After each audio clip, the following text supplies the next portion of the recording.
Hello நண்பர்களே, உங்க எல்லாரையும் ஜோ டாக் சேனலுக்கு வரவேற்கிறேன். கடவுள் எவ்வளவு தூரத்துல இருக்காரு அப்படின்னு உங்ககிட்ட ஒரு கேள்வி கேட்டா நீங்க என்ன சொல்லுவீங்க? எல்லாரும் வானத்தை பார்த்து அந்த தூரத்துல இருக்காரு அப்படின்னு தான் சொல்லுவோம். இப்படியே தான் அந்த காலத்துல மன்னன் ஒருவனுக்கும் இதே கேள்வி எழுந்ததா. உடனே அவர் தன்னோட எல்லா அமைச்சர்களையும் கூட்டி அவங்க கிட்ட நாராயணர் நம்ம கிட்ட இருந்து எவ்வளவு தூரத்துல இருக்காரு அப்படின்ற கேள்விய கேட்டாராம். அதுக்கு யாருக்குமே சரியான விடை தெரியல. ஒவ்வொருத்தரும் சும்மா உத்தேசமா ஒரு தொலைவை சொல்லி இவ்வளவு தூரத்துல இருப்பாரு அப்படின்னாங்களாம். வானியல் சாஸ்திரம் தெரிஞ்சவங்க அந்த கணக்க வச்சு ஒரு தூரத்தை கணக்கிட்டு சொன்னாங்க. இப்படியே பலரும் பல விதமா சொல்ல சொல்ல மன்னருக்கு எதிலையுமே திருப்தி படலையாம்.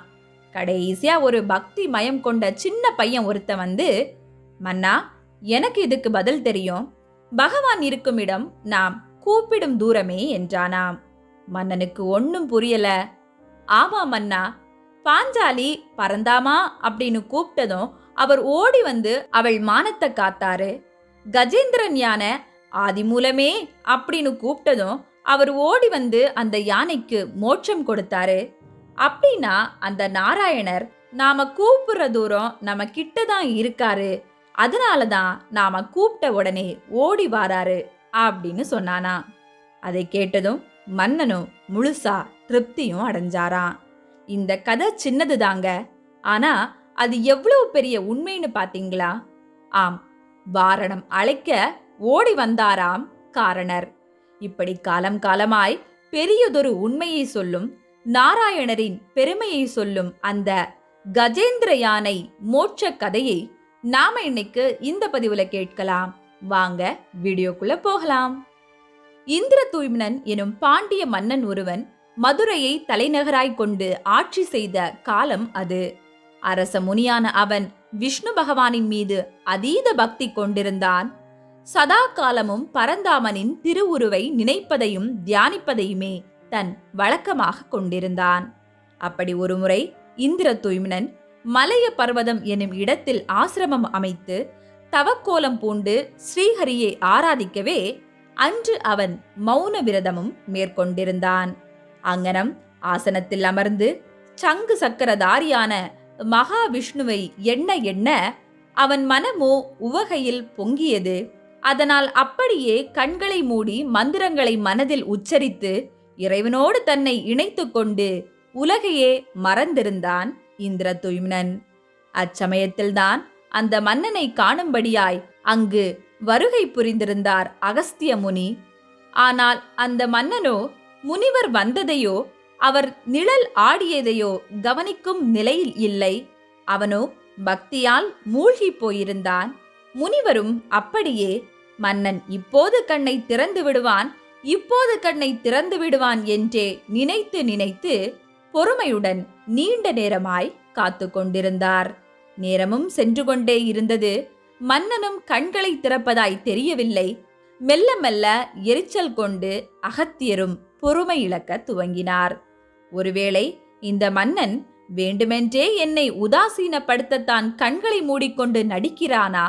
அவ்வளவு அகம்பாவம் கொண்டவனா இவன் என எண்ணிக்கொண்டே கோபம் தலைக்கேற முனிவரானவர் மன்னரை நோக்கி, இந்திரதூய்மனா, நீ என்னதான் வலிமையும் மகத்துவமும் கொண்டிருந்த போதும் உன்னிடம் அகங்கார தடயங்கள் பல உள்ளன. இப்படி பெரியோர்கள் வந்தும் அவர்களை வணங்காமல் அவமதித்து கஜம் போல இருந்த நீ அப்படியே கஜமாக போக கடவது என சாபமிட்டார். கஜம் என்றால் யானை என்பது பொருளாகும். அக்கோப குரல் கேட்டு பதறிப்போன மன்னனோ தன் விழியை திறந்து, முனியே, நான் வேண்டுமென்று இதை செய்யவில்லை. இறை தியானத்தில் நான் ஒன்றி போயிருந்தேன், என்னை மன்னியும் என்று உண்மையை கூறி கதறினான். ஆனால் அதற்கு அகத்தியரோ, கொடுத்த சாபத்தை திரும்ப பெற முடியாது. நீ யாரை நினைத்து தியானித்தாயோ அவரே உனக்கு முக்தி தரட்டும் என்று கூறி அவ்விடம் விட்டு அகன்றார். அவ்வாறே மன்னனும் அதற்குள் சாபம் பலிக்க யானையாய் மாறிப்போயிருந்தான். ஒளி பொருந்திய தேகமும் அபரிவிதமான பலமும் தேஜஸும் கொண்டதாய் விளங்கியது அந்த யானை. அப்படி கஜேந்திரன் எனும் பெயர் கொண்ட யானையாய் மாறிப்போயிருந்த அவன் நாளடைவில் திரிகூட மலையில் வருண பகவானால் உருவாக்கப்பட்ட ருதுமத் எனும் தோட்டத்தில் உள்ள யானை கூட்டங்களை ஆளும் தலைமை யானையாய் உயர்ந்தான். இருந்தும் என்னதான் அவன் யானை உருவை அடைந்திருந்த போதும் அவனிடம் பூர்வ ஜென்ம பகவத் சிந்தனையும் உடனிருந்தது. அதனால் அந்த வனத்தில் இருந்த வரதராஜ பெருமாள் கோயிலுக்கு தினமும் 1000 தாமரை மலர்களால் அர்ச்சனை செய்வதையும் தன் பழக்கமாக கொண்டிருந்தான் அந்த கஜேந்திரன் எனும் யானை. இப்படியாய் மன்னன் யானையாய் சாபம் பெற்றிருந்த அந்த காலகட்டத்திலேதான் வேறொரு நிகழ்வும் நிகழ்ந்திருந்தது. ஒரு நாள் ஹூஹூ எனும் பெயர் கொண்ட வானுலக கந்தர்வன் ஒருவன் தன் மனைவியுடன் அந்த ருதுமத் வன தடாகையில் நீராட வந்திருந்தான். அப்போது யானை ஒன்று தாமரை மலரை பறித்து இறைவனை வழிபடுவதைக் கண்ட அந்த கந்தர்வன் என்னதான் நடக்கிறது என்பதை பார்ப்பதற்காய் தன் மனைவியுடன் முதலையாய் மாறி அந்த தடாகத்தில் நீந்த துவங்கினான். அப்படி அவன் நீந்தும் அச்சமயம் அந்த நீருக்குள்ளே தேவலன் எனும் முனிவர் ஒருவர் மூழ்கி அமர்ந்து தவம் செய்து கொண்டிருந்தார். அதை கண்ட அவனோ விளையாட்டாய் முனிவரின் காலை பற்றி இழுத்து அவர் தவத்தை கலைத்தான். அதனால் கோபமுற்ற தேவலன் முனியோ ஒரு நொடியில் அந்த முதலையின் பிறப்பு என்ன என்பதை உணர்ந்து, மூடனே, எப்போது ஒரு விலங்கை போல இப்படி நீ நடந்து கொண்டாயோ இனி நீ அந்த விலங்காகவே போவக்கடவது என சபித்தார். அதிர்ந்த கந்தர்வன் உடனே முதலையாய் மாறியும் போனான். தெரியாமல் தவறு செய்து விட்டேன், என்னை மன்னித்து விடுங்கள் முனியே என்று கூறி வருந்தி அழுதான். அதை கேட்டு இறங்கிய அந்த தேவலன் முனியும், எப்போது நீ ஒரு விஷ்ணு பக்தனின் காலை பிடிக்கிறாயோ அப்போதே உனக்கு விமோச்சனம் கிட்டும் என்று கூறி அகன்று சென்றார். இப்படியாய் ஹூஹூவும் தன் விளையாட்டு வினையாகிவிட்டதே என்று வருந்தியபடியே நெடும் காலமாய் நீரில் முதலையாய் ஒரு கிருஷ்ண பக்தனுக்காய் காத்து கொண்டே இருந்தான். இந்நிலையில்தான் ஒரு நாள் அந்த திரிகூட மலையில் இருந்த உத்தியான வனத்தில் கஜேந்திரனும் அவனது யானை கூட்டமும் இணைந்து அங்கு இருந்த மரம் செடிகளையெல்லாம் சிதறடித்து சஞ்சாரம் செய்துவிட்டு தாகம் மேலிடவே அங்கிருந்த தடாகத்தில் நீர் அருந்த வந்தன. தாமரை மலர்களால் நிறைந்த அந்த குளத்தில்தான் ஹூஹூ முதலையும் வாழ்ந்து கொண்டிருந்தது. கஜேந்திரனும் மற்ற யானைகளும் குளத்தில் இறங்கி துதிக்கையால் நீர் அருந்துவதோடு மட்டுமல்லாமல் மற்ற யானைகளின் மேல் நீரை வாரி இறைத்தும் விளையாடத் துவங்கின. அந்த சமயத்தில்தான் அங்கிருந்த முதலைக்கு ஒரு உபாயம் தோன்றியது. தீவிர விஷ்ணு பக்தனின் காலை பிடித்துதான் விமோச்சனம் பெறுவாய் என்று முனி சாபமிட்டிருந்தார் அல்லவா? ஆனால் பக்தன் மனிதனாய் இருக்க வேண்டும் என்று அவர் கூறவில்லையே என்று எண்ணிக்கொண்டே முதலை நீரில் விளையாடும் யானை கூட்டத்தில் ஒன்று நாராயண பக்தன் அல்லவா, அதுதானே அன்று தாமரை மலரால் இறைவனை பூஜித்தது என்று எண்ணியபடியே கஜேந்திரனின் காலை தேடி பிடித்து கவ்விக்கொண்டது. யானையோ முதலையின் பிடியால் கடும் வேதனையுற்று கத்தியது. அது கண்டு யானையின் உறவுகள் அனைத்தும் அதனின் மற்ற 3 கால்களையும் இழுத்து பெரும் போராட்டத்தில் ஈடுபட்டது. பெண் யானைகளோ மனம் உருகி கதறி அழுதது. பலம் கொண்ட கஜேந்திரனும் இழுத்து இழுத்து பார்த்தான். ஆனால் எதுவுமே முடியவில்லை. அவ்வாறே ஒரு நாள் அல்ல, 2 நாள் அல்ல, சுமார் 1000 ஆண்டுகள் வரை இந்த போராட்டமானது தொடர்ந்ததாய் பாகவதம் கூறுகிறது. முதல் 500 வருடம் நான் எனும் எண்ணத்தில் என்னால் முடியாதா என்ற நிலையில் கஜேந்திரன் முதலையுடன் சண்டையிட்டான். முடியவில்லை. கால் மெல்ல மெல்ல அழுகத் துவங்கியது. அடுத்த 500 வருடம் என் துணைகள் என்னை காப்பாற்றும் என்று நம்பியது கஜேந்திரன். ஆனால் நாளாக நாளாக அந்த உறவுகளும் விட்டுப்போக ஆரம்பித்தது.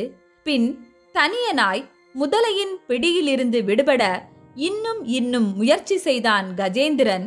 அதே சமயம் வைகுண்டத்திலோ லட்சுமி தேவி பல காலமாய் யானைக்கும் முதலைக்கும் நடக்கும் அந்த போராட்டத்தைக் கண்டு மகாவிஷ்ணுவிடம், ஐயனே, எப்படி இருந்தாலும் இந்த யானை தன்னைத்தானே காப்பாற்றிக் கொள்ளாது போலும், வேண்டுமானால் தாம் சென்று உதவலாமே என்று கேட்க, அதற்கு அவரோ, அழைக்காமல் யாம் செல்லும் இடத்தில் மதிப்பில்லை தேவி, அழைக்கட்டும் உதவுகிறேன் என கூறி பொறுத்திருந்தார்.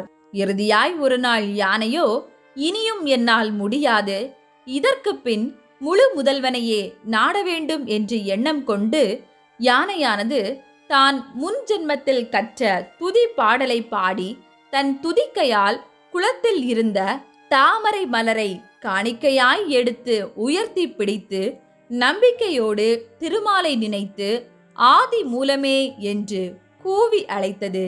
அந்த அழைப்பும் வானுலகம் முழுக்க எதிரொலித்தது. அங்கோ பிரம்மலோகத்திலோ பிரம்மர் நான் ஆதி மூலம் இல்லை என்று அமைதியாக இருந்தாராம். கைலையில் சிவபெருமானோ அது நானும் அல்ல என்று கூறி தன் மற்ற வேலைகளை பார்த்தாராம். வைகுண்டத்திலோ அச்சமயம் விஷ்ணு பகவான் மகாலட்சுமியோடு உட்கார்ந்து விளையாடி கொண்டிருந்தாராம். அதில் இருவருள் தோற்று போகிறவர் எழுந்து போய்விடக்கூடாது என்பதற்காய் பகவானின் மேல் அங்க வஸ்திரத்தையும் மகாலட்சுமியின் முந்தானையையும் இருவரும் முடிந்து வைத்திருந்தார்களாம். அச்சமயம்தான் கஜேந்திரனின் அந்த ஆதிமூலமே எனும் கூக்குரல் கேட்டதாம். அவ்வளவுதான், எடுத்தாராம் ஓட்டம் விஷ்ணு பகவான். முடிச்சை கூட அவிழ்க்காமல், அங்க வஸ்திரத்தையும் அணியாமல், தன் சங்கையும் சக்கரத்தையும் கூட எடுக்காமல், மறந்து போய் தன் வாகனம் கருடனையும் கூட அழைக்காமல் ஒரே ஓட்டமாய் தன்னை அழைக்கும் பக்தனின் குரல் கேட்டு ஓட்டமாய் ஓடினாராம் பரந்தாமன். அதன் பின்னே தனியே செல்லும் பெருமாளை பார்த்து கருடன் வந்து அவர் எதிரே நின்று அவரை தாங்க, சங்கும் சக்கரமும் தானாய் வந்து அவர் கைகளிலே ஒட்டிக்கொள்ள, இறுதியில் பீதாம்பரம் அணியாமல் யானையை காக்க விரைந்து பூலோகம் வந்தாராம் நாராயணர். அப்படி அவர் வேகமாய் வந்தும் கூட எங்கே தான் வந்து சேர்வதற்குள் கஜேந்திரனுக்கு எதுவும் ஆகிவிடக்கூடாது என்பதற்காய் தன் பக்தனின் துயர் அகற்ற தன் சுதர்சன சக்கரத்தை முதலில் செலுத்தி முதலையின் கழுத்தை துண்டாக்கி யானையை விடுவித்து அதன் பின்பே யானையின் முன் தோன்றினாராம். அழைத்தது ராதையோ ருக்மணியோ சீதையோ அல்ல. அத்தனை வேகமும் தேவையல்ல. பிடித்த முதலையும் பெரிய அசுரன் அல்ல. அதை அழிக்க சுதர்சனமும் தேவை அல்ல. ஆனால் அனைத்திற்கும் காரணம் அந்த ஒரே அழைப்பு மட்டுமே. ஆம், ஒரு பக்தனின் குரலுக்காய் எவ்வளவு வேகமாய் பகவான் வந்தார் பார்த்தீர்களா? அவ்வாறே கழுத்து துண்டாகி முதலையும் ஹூஹூ கந்தர்வனாய் சொர்க்கம் சென்றது. அப்போது கஜேந்திரனோ திருமாலின் முன் தரை தாழ்ந்து விழுந்து வணங்கி, ஆதிமூலனே, நான் உன்னை கூவி அழைத்தது என் இந்த உடலில் இருக்கும் உயிரை காப்பாற்ற அல்ல. அது இன்று இல்லாவிட்டாலும் என்றாவது ஒரு நாள் என்னை விட்டு போகத்தான் போகிறது. நான் உன்னை அழைத்தது இதோ நான் பறித்த என் வாழ்வின் இந்த இறுதி தாமரையை சமர்ப்பிக்கவே என்றது. அத்தனை அன்பு அந்த பக்தனுக்கும் கூட. அப்படியே நாராயணரும் அதை அன்புடன் பெற்று கூடவே அந்த கஜேந்திரனையும் தன்னுடன் அழைத்து கொண்டு அவனுக்கு முக்தியும் மோட்சமும் அருளினார். இதுவே கஜேந்திர மோட்ச கதை ஆகும். இந்த கதை சிறிது எனினும் அதன் பொருளானது மிக அதிகம். இது சொல்லும் தத்துவம் யாதெனில், கஜேந்திரன் என்பது உண்மையில் நம் மனித ஆன்மாவைத்தான் குறிக்கிறது. அதை பிடித்த முதலையானது நம் கர்ம வினையும் பாவமும் மாயையும் அகந்தையும் ஆகும். இப்படி தவறுகளில் சிக்கி கடினமாய் நாம் போராடும் சமயங்களிலும் கூட கடவுளிடம் நம் ஜீவ ஆன்மா காட்டும் நம்பிக்கையான பக்தியும் உண்மையான சரணாகதியும் நமக்கு விடுதலையை பெற்று தருகிறது. கூடவே அந்த விடுதலை நாம் கூப்பிடும்போதே கிடைக்கிறது என்பதாகும். ஆம், எப்படி வாரணம் அழைக்க காரணனார் ஓடி வந்தாரோ, எப்படி பாஞ்சாலி அழைக்க பரந்தாமன் ஓடி வந்தாரோ, அப்படியே நம் அழைப்பிற்கும் ஓடி வருபவர் அந்த நாராயணர் ஆவார். வருவார், தருவார், நம்பிக்கை கொள்வோம். கஜேந்திரனைப் போல நாமும் அவர் அருளை அடைவோம். ஓகே நண்பர்களே, நாம இன்னைக்கு இந்த பதிவுல பாகவத புராணத்திலிருந்து கஜேந்திர மோட்சம் எனும் கதையை பத்தி பார்த்தோம். இந்த வீடியோ உங்களுக்கு பிடிச்சிருந்துன்னா லைக் பண்ணுங்க. மறக்காம ஜோ டாக் சேனலுக்கு சப்ஸ்கிரைப் பண்ணுங்க. நன்றி.